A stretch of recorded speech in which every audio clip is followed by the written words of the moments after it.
What's going on, folks? Mr. Gustin, not in the physics classroom, here at home, doing a Unit 3 circular motion review with you all. Like in the past, I'm going to go ahead and I'll run through just some notes. I'll talk about how we got to circular motion.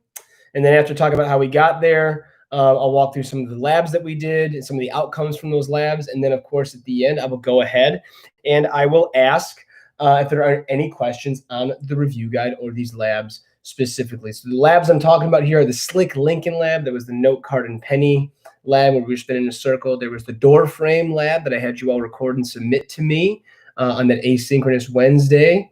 The Universally Yours lab, which was the simulation where we talked about the force of gravity when we are not at the surface or not on the surface of the Earth. Okay, so the comment section is open, or the live chat function is open. You can feel free to use that. I will answer questions as I roll through, as I see fit.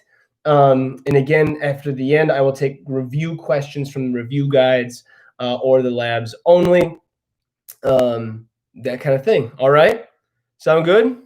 Let's get into it. So we came from forces, the unit number 2, where we were studying forces. We studied dynamic and static forces. So here are some major definitions that we need to make sure we have down before we can even have a communicate or even talk about what's going on circularly. I'm going to move this thing out of the way. The glare is coming into the window.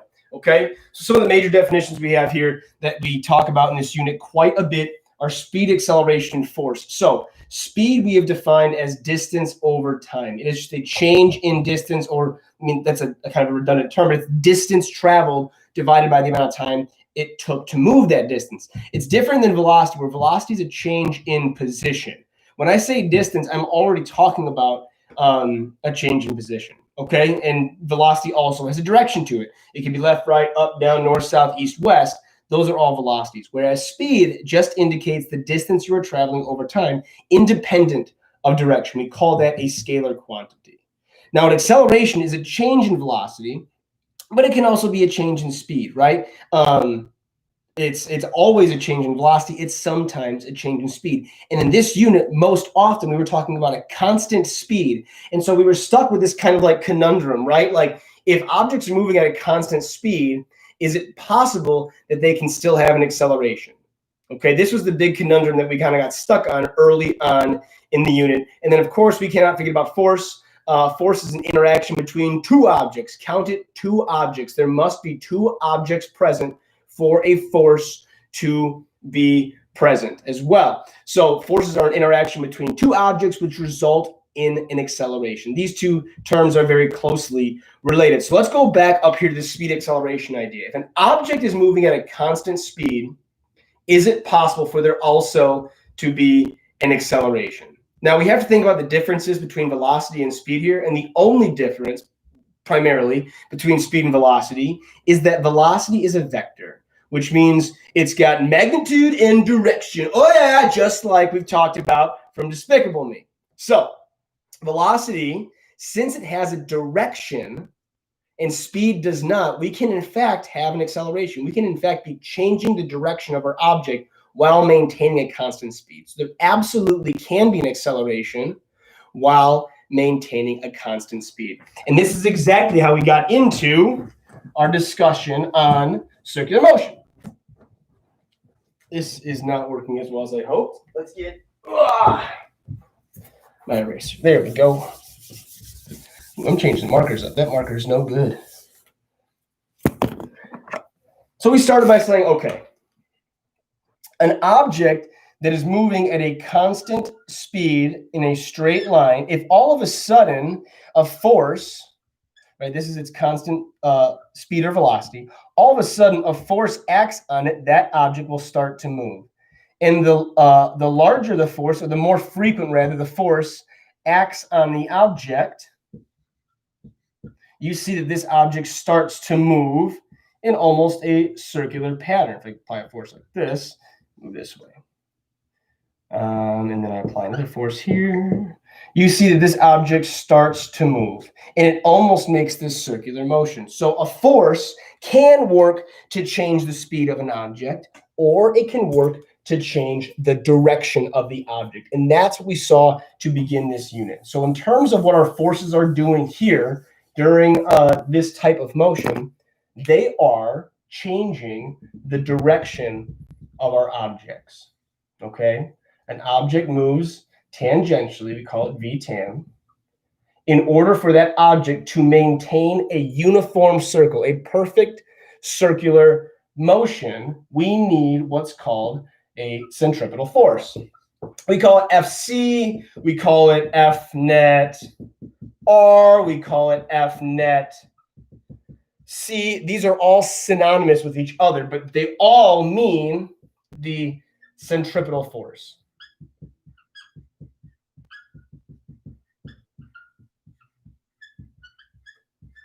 And a centripetal force is literally is a force that is pointed, we say, radially inward. Meaning that as that object moves around the circle, the centripetal force maintains its magnitude, but it maintains its magnitude, but it will change its direction. Okay, so it will always point towards the middle of our circular path. This is the idea of being radially inward. And now the centripetal force is not a new force. It's not a tension force. It's not a weight force. It's not a normal force. It is just a new name for a net force. The centripetal force is our circular net force. It is not a new force. It is just a different name to indicate an object moving in a circle, and then all the forces added together that are acting on that. So with a new net force, that means we have to re-examine Newton's second law.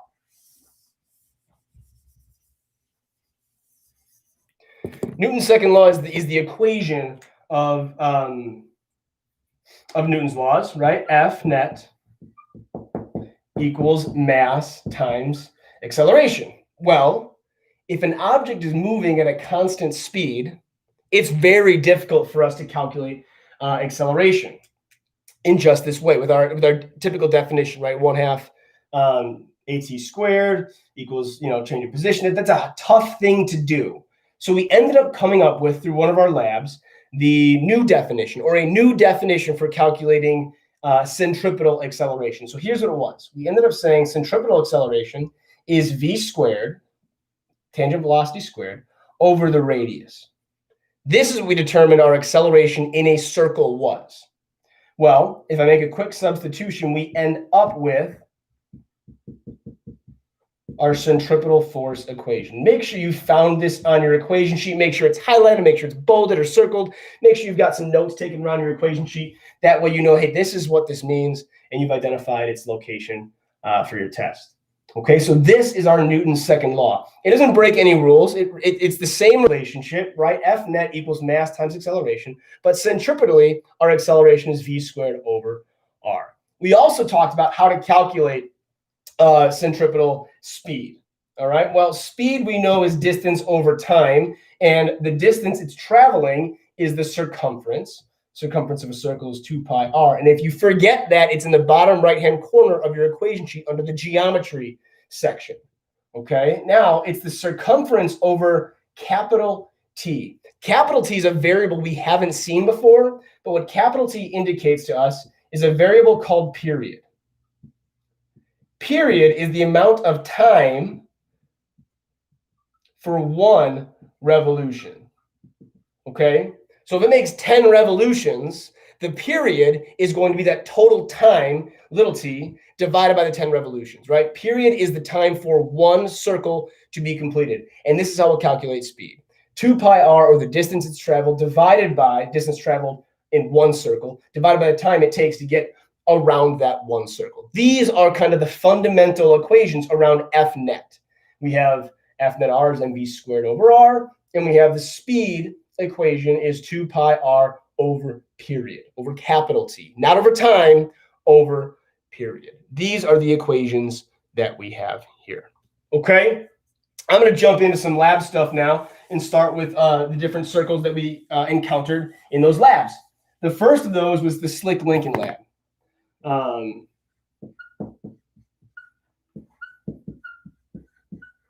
Okay, and here's how that basically worked. In the Slick Lincoln lab, you had your arm outstretched, there was a piece of paper you were holding, and then some kind of object, some metal object on there, and you were spinning in a flat circle, maybe around your desk or something, but here was the middle of your circle. You were kind of just spinning with your hand out. Just like in any case, I need you to sketch a picture and draw your forces. That doesn't change. That's still a tool we have to do. That is still something we need to do in order to set up our thinking and our thought process for every problem. So let's think about the forces acting here as you held that penny in your hand. Well, the first, we were on the surface of the earth. So there's Fg. Fg is mg at this point. It wasn't accelerating vertically, so the normal force that was acting from your hand onto the penny, those are congruent.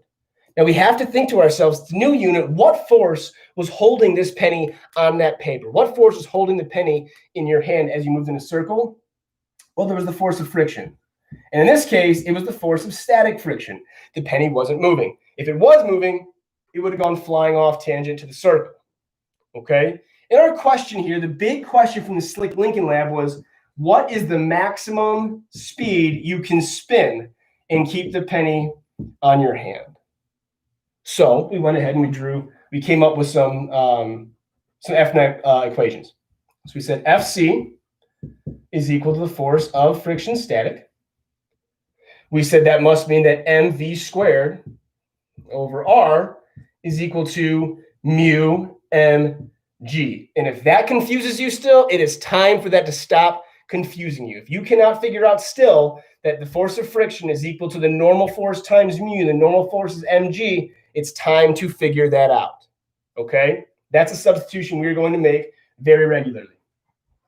From here, I went ahead and I tried to solve for the velocity max.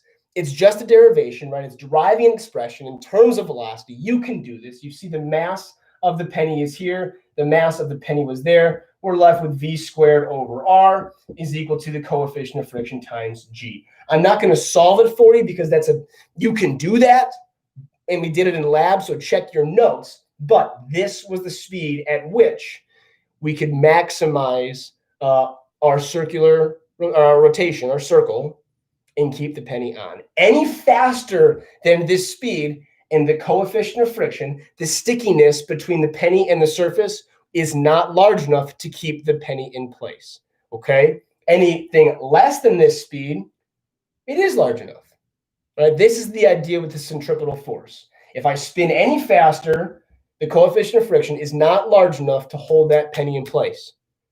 If I spin slowly, this is. And you can look at your equation sheet to the force of friction equations, and it says the force of friction, static or kinetic, is always going to be less than or equal to the coefficient of friction times the normal force. It's not equal to, it's less than or equal to. I mean, force of friction can be less than this, but it can't be more than this, which is why this velocity indicates the maximum velocity in this lab.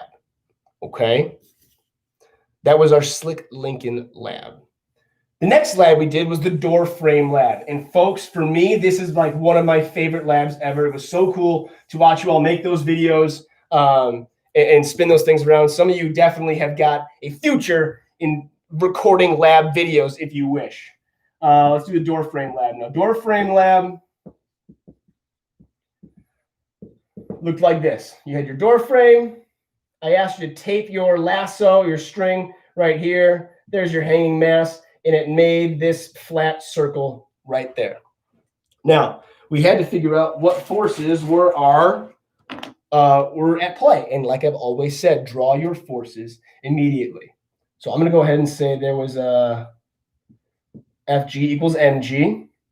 There was also this tension force right here up the string. Now, neither of the tension force and the gravity force, neither of those are pointed radially inward explicitly or only. So I needed to figure out like what is my inward force here. And you all did a great job of saying, Mr. G, don't forget about this component, FTX. That's pointed radially inward. Also, don't forget about FTY. That's also radially, or I'm sorry, not radially inward, but that's also there. I said, great, nice job, folks. We went ahead and said that means that FTY is equal to Fg, because those are the only forces acting vertically, and we know it is not accelerating vertically.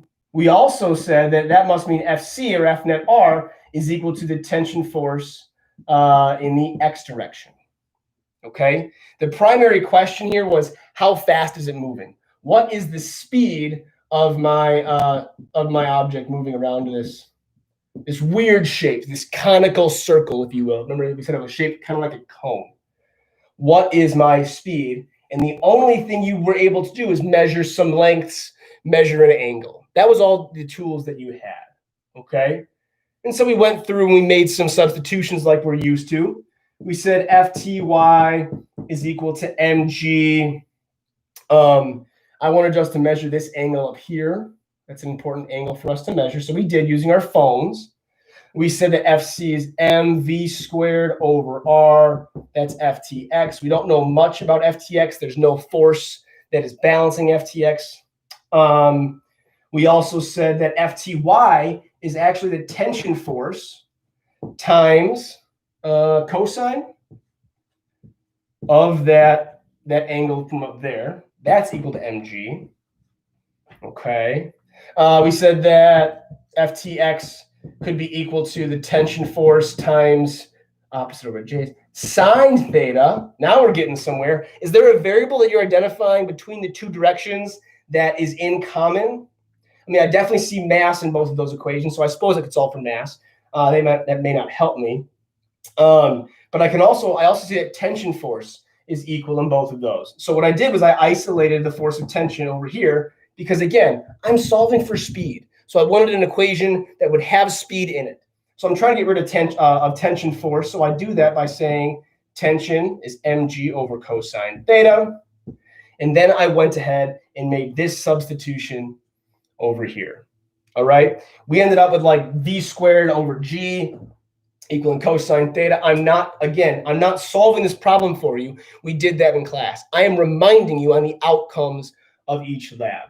So the outcome from this lab was that we could use two directions, the y direction and the x direction, or the y direction and the centripetal direction, to figure out the speed of the object as it makes this circular path. And reminding us that there are sometimes forces that are not pointed radially inward that have components pointed radially inward, and we need to be able to kind of analyze those in order to come up with what our centripetal force is, and then eventually perhaps our tangential speed. This was the door frame lab. And then I asked you on a separate time, like, could you find VTAN using a stopwatch? And again, VTAN is the circumference over a period. And yes, you were able to do that as well. You could measure the radius of that circular path and use a stopwatch to find the time. So you were all able to do that as well.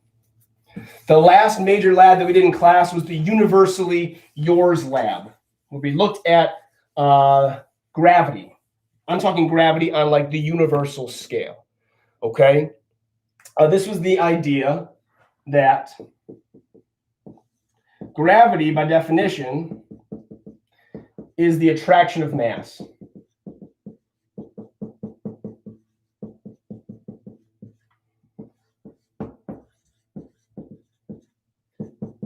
And again, gravity is a force, so I need two objects. So technically, it's the attraction of one massive object to another massive object. The big outcome here, and we took some data, what we saw on our graph, we said, okay, we had three graphs actually, didn't we?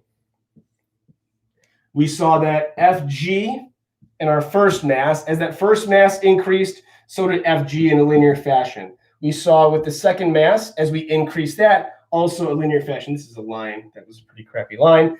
And then over here we had Fg, and we had to graph the inverse of the distance squared in order for this relationship to be linear. This was our relationship. We ended up with our proportionality statement of m1, m2 over distance squared. This was our giant proportionality statement. As one mass goes up, the force of gravity goes up. As the other mass goes up, the force of gravity goes up. As the distance between those two objects goes up, the force of gravity goes like to down, down, down, down, down, like super down, right? Like not just down, it goes down in a squared relationship. So this inverse square relationship is super important. As objects get further apart, we see them attract way, way less. After this, we said, okay, that's great. What's our equation? Fg equals the universal gravitational constant, mama g, over r squared. This was our equation. This is the universal law of gravity. This is gravity anywhere in the universe. It is different than Fg equals mg. This is only for objects on the surface of our planet. Anywhere else in the universe, Mama G. Mama G is always right. Baby G is right on Earth, not anywhere else. This is our equation for the universal law of gravitation. Okay? R squared, this is a confusing point sometimes. This value is the distance between the center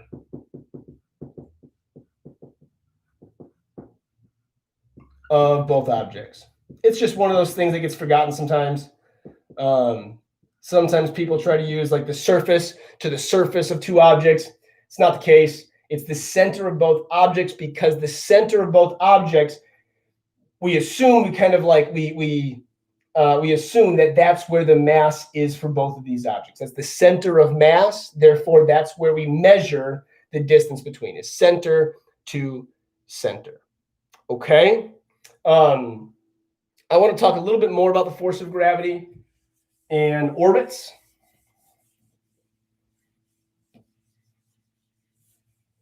When we talk about something in orbit, so let's say here is our Earth, and let's say here's a cool, funky little satellite kind of orbiting our Earth, right? I don't know. It looks like, there we go. Maybe that's a satellite, and it's orbiting our planet in a circle. It's not a circle, but, you know, close enough, okay? The satellite feels the force of gravity pulling on it. It feels that force from our Earth. Now, the Earth also feels the force of gravity from the satellite. This is a third law pair. Two objects, the same force, one on either object, third law pair. But our satellite is moving tangentially. So because there is a tangential velocity and a radial inward force, this object is moving in a circle around this planet. Okay, I want to look more closely at this. Like, what dictates how quickly this object moves around the planet? What dictates its speed? Let's find out. We know that Fc in this case is equal to Fg.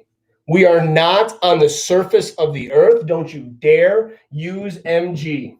That is not the case. We are somewhere else off of the surface of our Earth. Baby G, I'm sorry, but in this case, you are totally, totally wrong. So mv squared over r is our centripetal force, is equal to Mama G, she's always right, m1, m2 over r squared. Now, I've got three different mass variables here. Three different ones. I don't know which is which. We have to consider what this equation says. This centripetal force is talking about the acceleration of my satellite. The acceleration of my satellite is the Fc. So when Fg has m1 and m2, this is my mass of the satellite. Let's relabel these instead of mass 1 and mass 2. Let's call one mass Earth. Let's call one mass satellite. When I do that and I get rid of these numbers, these kind of arbitrary numbers, I see that the mass of the satellite actually has no bearing on the acceleration of the satellite. The only thing that accelerates the satellite is the mass of the Earth and the distance away from the Earth that satellite is. This is a giant concept. Students will oftentimes think that mass cancels out. They'll cancel out one or both masses and do not sure which one was which. But we have to understand that the acceleration of the satellite is only related to Mama G, constant, the mass of the planet it's orbiting, and the distance squared away that satellite is. We have a very unique name for this ratio right here.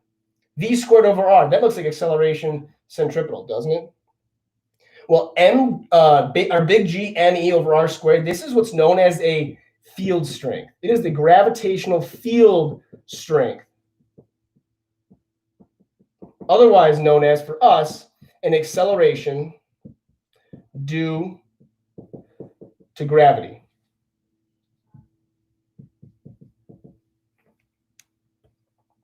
Big G ME over R squared. This is the acceleration due to gravity. And we can prove it. We can prove this. The acceleration due to gravity on the surface of the Earth is 9.8. Check it out. If you go ahead and solve AC is equal to big G, mass of the Earth, over R squared, and you use the radius of our Earth just from the middle of the Earth to the edge, to the very surface, you end up with AC is equal to 9.8. This is a proof for saying only at the surface of our Earth is the acceleration due to gravity 9.8. As soon as you leave the surface of the Earth, as soon as you start to increase your radius, it is no longer 9.8. So stop using FG equals mg when I'm talking about satellites or two planets or two moons. That is only the weight force that is on you as you are on the surface of the Earth. Okay? Let's look at these questions. If instead of ft, the length of ft was given, you could use tan instead of sine over cosine. Yeah. If Heath, I think you're talking about the door frame lab. There are a number of ways to solve the door frame lab. You can move that angle around.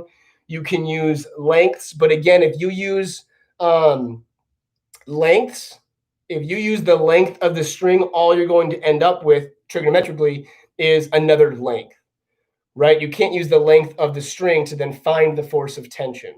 You would need the length of the string. You could find the radius of the circle, maybe. You could find perhaps the vertical of the circle, but you won't find force. You need to use trig and then the x component force, y component force to find the tension force.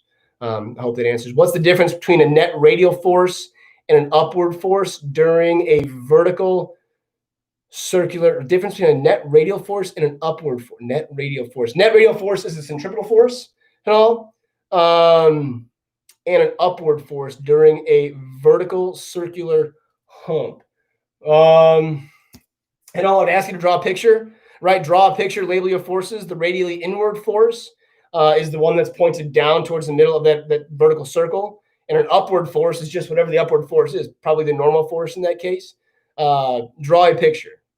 What does big G mean? Like, does it have a constant value like baby G does? Yes, it does. I'm going to butcher it, I think, but big G, mama G, is equal to 6.67 times 10 to the negative 11. I think I could be getting my constants mixed up with my chemistry constants. It's on the back side of your equation sheet. At the very top, there's a box that looks like this. Big G is, I think, somewhere in this box over here. It tells you what its value is. Someone correct me if I'm wrong. I'm pretty sure it's 6.67, but now I'm thinking times 10 negative 11. But now I'm thinking that might be I might be getting mixed up with Planck's constant and physics. I don't know, but it is back there. You're right. Cool. Thanks, Casey. Why the mass of the satellite cancels out.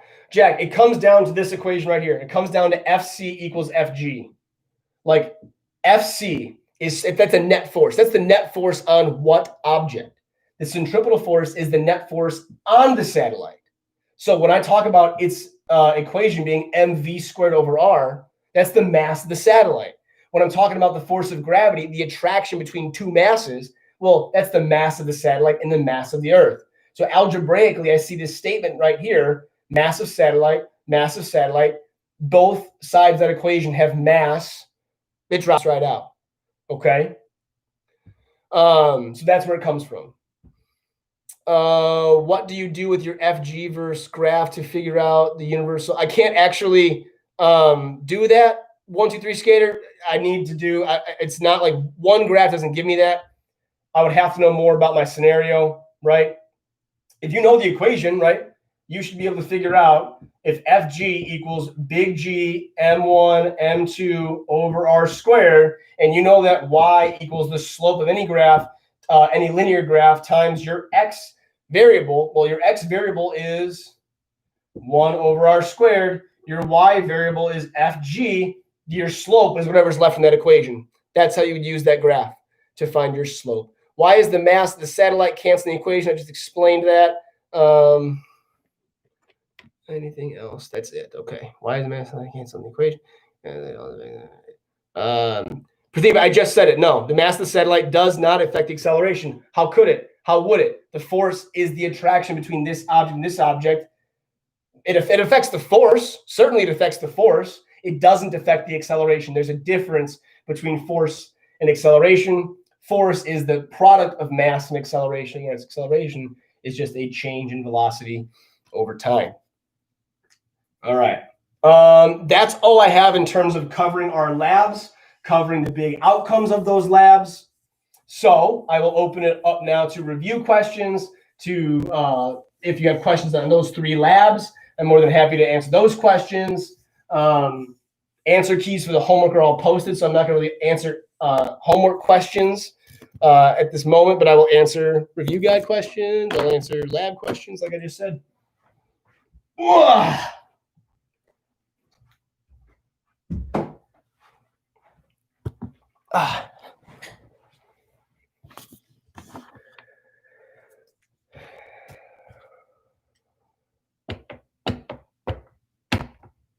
There you go.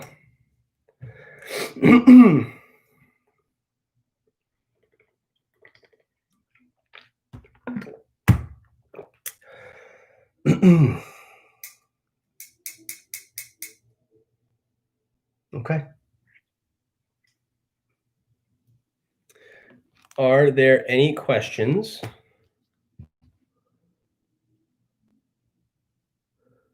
Question on 20. Why can't you figure out the FT of the string just using trig? Question number 20. Let's go find question number 20.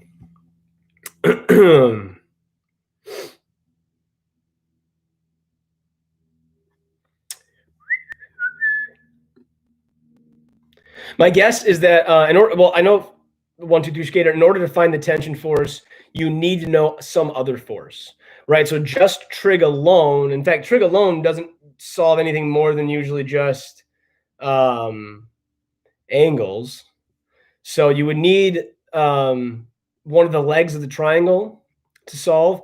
And if I'm solving for a force, I know the 3 legs of my triangle need to be it needs to be a force triangle. So force tension in the x direction, force tension in the y direction. So in this case, I am given an angle of 56 degrees with the vertical. So that's this angle up here.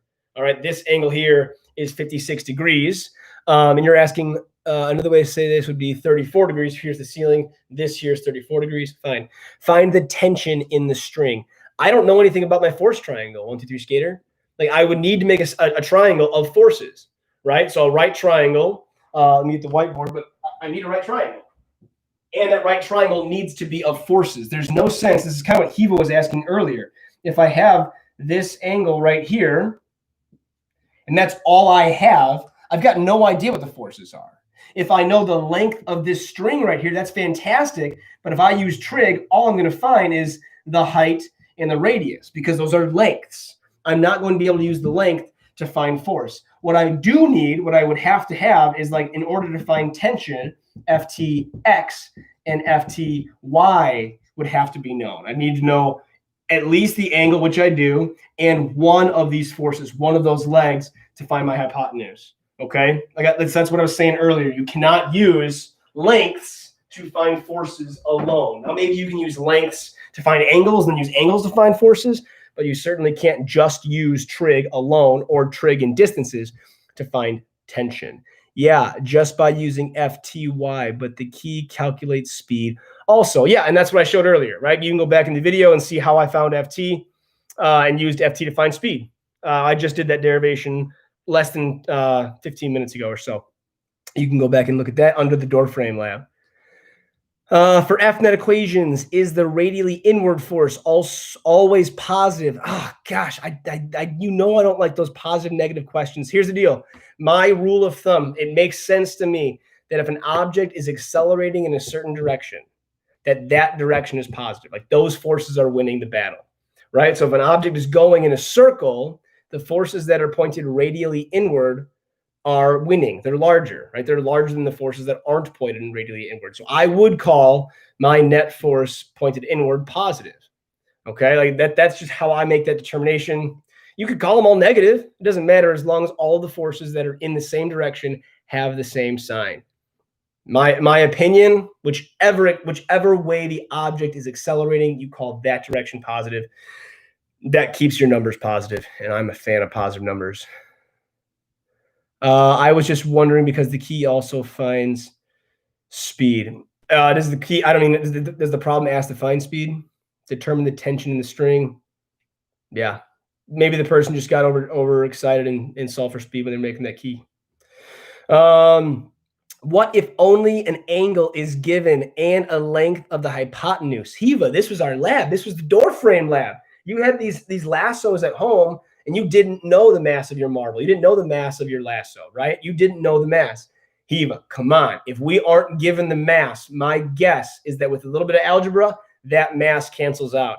And I think it absolutely does. I think you're left with basically G tangent theta equals like V squared over R, something like that. Go back to the door frame lab. He would go back to that last part where I substituted in mg sine theta or mg cosine theta for tension force on the other side. Go back and look at that, and you'll see that mass will end up dropping out of that equation. I'm pretty sure. Anytime you're not given mass, most likely it's going to drop out. Number 13, does the string break because FT is at the maximum at the bottom? Yeah, if a string is going to break, if anything is going to break, that means you've exceeded the maximum force. It's kind of like spinning in a circle like we were on this Slick Lincoln lab. If you're spinning in a circle and the object no longer maintains that circle, well, you've started moving too fast for the force of friction to keep up. So with number 13, if the string breaks at the bottom, that means you have officially exerted too much force, too much centripetal force is required to keep that object in a circle. So that string breaks and it goes off tangentially, okay?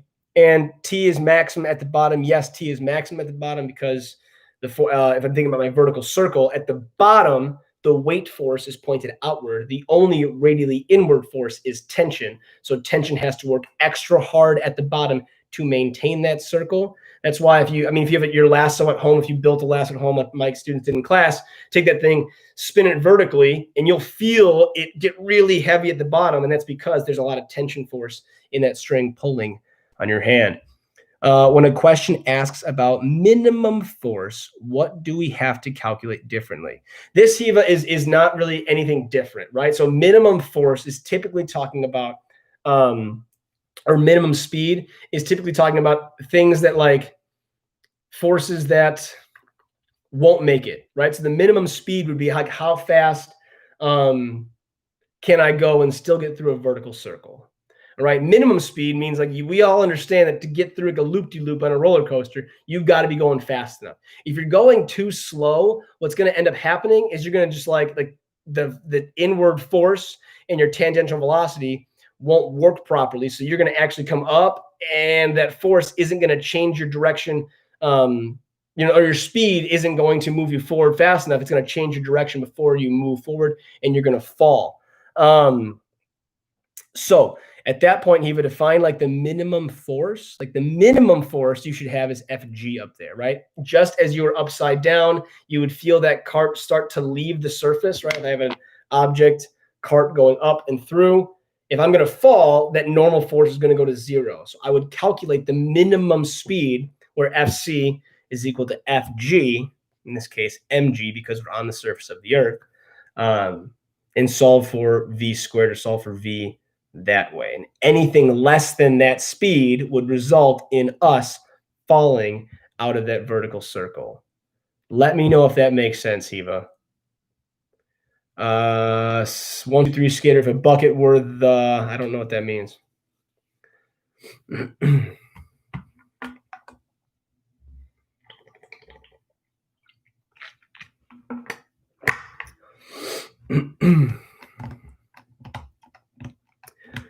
bucket were to go too slow at the top, why is the FG force is larger than the required force? If a bucket were to go too slow at the top, why is the FG force larger than the required force given by mv squared over r? You're going too slow, right? We just talked about minimum speeds, right? Minimum speed, to have the minimum speed, Fg must be equal to mv squared over r. Like that's the minimum speed. Anything less than that, you're not going to make it. So so Fg needs to be the force to get you through that circle. Anything less than Fg, anything more than Fg, you're kind of in trouble. Or less than Fg, you're in trouble. So if that speed is too slow, if that v squared value is too small, you're going to fall. Like you're not going to move circularly. You will not have a centripetal force, and centripetal force is directly indicative of circular motion. Honestly, 1, 2, 3 skater, that's one of my least favorite questions on that review guide. I don't like it. I wouldn't worry too much about it. I think it's on the review guide. If it's not on the review guide, it's probably on a homework assignment somewhere. But that idea of like, why is it too large or too small? Like, not a big fan of that kind of question. I'm a bigger fan of understanding that if an object moves too slowly, it will not maintain its circular path, right? It needs a tangential momentum. It needs a forward tangential velocity perpendicular to, let's see if I can do this. Boom, there it is. It needs a tangential velocity fast enough so that this force accelerates it by changing its direction and not by changing its speed directly downward. We want to maintain that circular motion.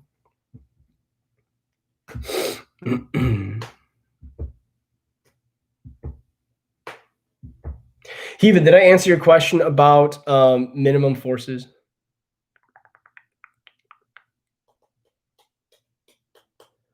What does the distance between two objects mean?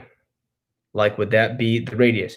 Yes and all. I think you're probably talking about the universal law of gravitation, where it's gamma g m1 m2 over r squared. I said earlier, you can rewind and go back to that. That part of the lab under universally yours. And what you'll see is that r is the value of the distance between the center of two objects. So the center of one planet to the center of a satellite, or the center of one planet to the center of its moon. It's middle to middle, it's center to center. It's not surface to surface. So radius is like, it's the radius of our circle, basically, right? It's the middle of our circle to the middle of the object, making the circle around another object. Yeah, see, that's one of the approximations we're able to make, is if a number gets really, really small, we call it zero. The acceleration is the same thing as field strength, but different from gravitational force, ? That sounds like a statement. Gravitational force, again, force is always the product of mass times acceleration. Objects on Earth, they fall with the same acceleration. They sure as heck don't fall with the same force. I would rather get hit in the head with this eraser falling from 3 meters up than I would with this water bottle from 3 meters up. Force is very different than accelerations or rates of acceleration. Okay, so force is mass times acceleration. Acceleration is related to field strength. It's basically how quickly something's velocity is increasing. On the surface of the Earth, things will accelerate at 9.8 meters per second squared. They will have very different forces because they have very different masses. Is the force of gravity on a satellite by a different planet? Yeah, Simon, force of gravity anywhere in the universe is equal to that equation right there. Force of gravity, gamma g, mass of planet. No, Simon. Force of gravity is gamma g m1 m2 over r squared. That's the universal law. Laws in science are equations that govern our universe, right? The law of gravitation is big G m1 m2 over r squared. That's how I calculate force of gravity on a satellite by a planet. I do not use mg. Mg is specific to our planet, and the only reason we have baby G is because that is the field strength at the surface of our Earth, and a field strength is big G m Earth times the radius of our Earth squared. You can go back to the Universally Yours lab and see those notes that I already gave.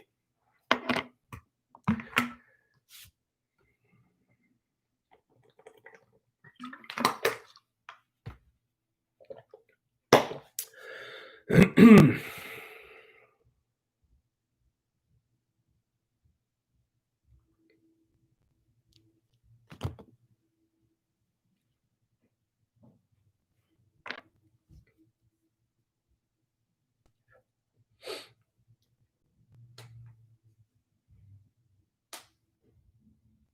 right, folks. If there aren't any more questions, let's wrap this thing up. The numbers are starting to go down.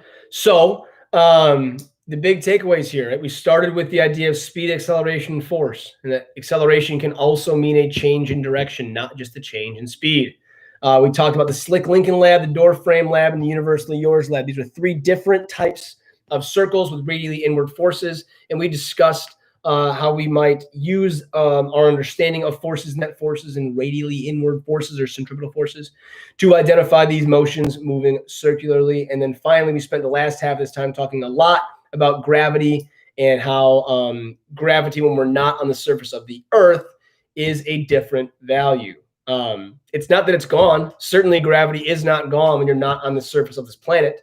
There's plenty of gravity when you're on the satellite. It holds the satellites in the orbit, but rather we are not able to use the equation mg, where g is 9.8, when we are not on the surface of the Earth. That is why we have the universal law of gravitation. Okay. 1, 2, 3 skater. I'm not sure. I'd have to see your work. The key kind of shows you what's going on. You're supposed to be finding, determine the tension in the string. It tells you the mass. I don't think you even need the speed. I would have just used, if I know the mass of the pig, all I would do is find FG on the pig, call that FTY, and then go ahead and work my way through there until I found tension in the string. I would just use trig and FTY to find that. That's how I would do that there. And if you're getting a different answer, it could be calculator error, or it could be an incorrect key. I'm not sure. I didn't make that key. But I would just find FTY and then use trigonometry with the angle it's given, like the angle with the normal. All right, everybody, that's that. Have a great Tuesday. Watch some election coverage. I will see you all tomorrow. And yeah, happy Tuesday. See ya.